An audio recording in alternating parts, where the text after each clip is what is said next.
Once again, welcome 10th class. In the last video, we have discussed about the development, and in the last video, we have discussed about the income and the per capita income, by which we can consider a country that a developed country, a developing country, or a poor country. So, इनको हम अगर हम calculate करते हैं कि income से अगर हम उसको कैलकुलेट करते हैं और इनकम से फिर हमें जरूरत हम कैलकुलेशन करते हैं पर कैपिटा इनकम की। सो पर कैपिटा इनकम अगर ज़्यादा होगी या कम होगी उसके हिसाब से हम देखते हैं।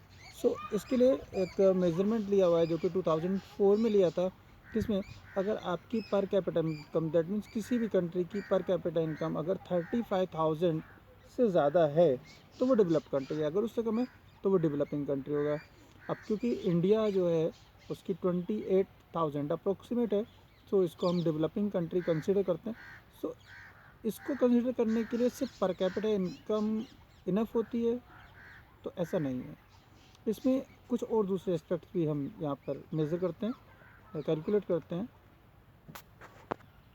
सो वो एस्पेक्ट्स होगा आपका इन्फेंट मोर्टिलिटी रेट। अब इन्फेंट मोर्टिलिटी रेट है क्या एक्चुअली?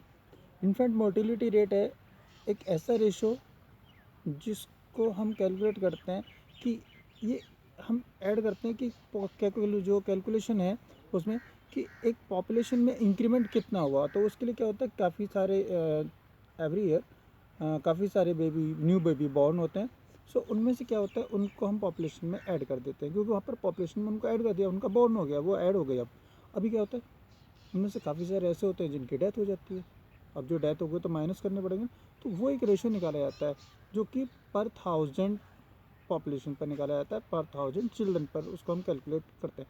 लेकिन अब इसमें बात आती है कि हम जो कैलकुलेशन करते हैं, मैं आपको ये बात बताना चाहूँगा कि हम जो कैलकुलेशन करते हैं वो पर 1000 पर करते हैं, पर 100 पर नहीं करते हैं। जब भी पॉपुलेशन कैलकुलेशन होगी वो पर 1000 पर होगी, पर 100 पर नहीं होगी।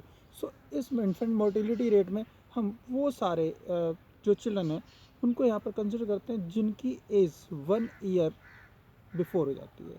दैट मीन्स वो 1 साल तक ही ज़िंदा रहते हैं या उसके पहले उनकी डेथ हो जाती है। सो ऐसे जितने भी स्टूडेंट्स होते हैं, ऐसे जितने भी चिल्ड्रन होते हैं उन सबको हम माइनस हमें करना होता है।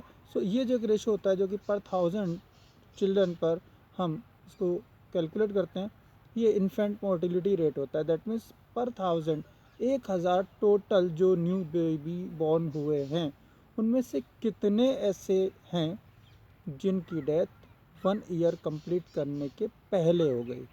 सो ये जो कैलकुलेशन है इसको हम कहते हैं इन्फेंट मोर्टिलिटी रेट।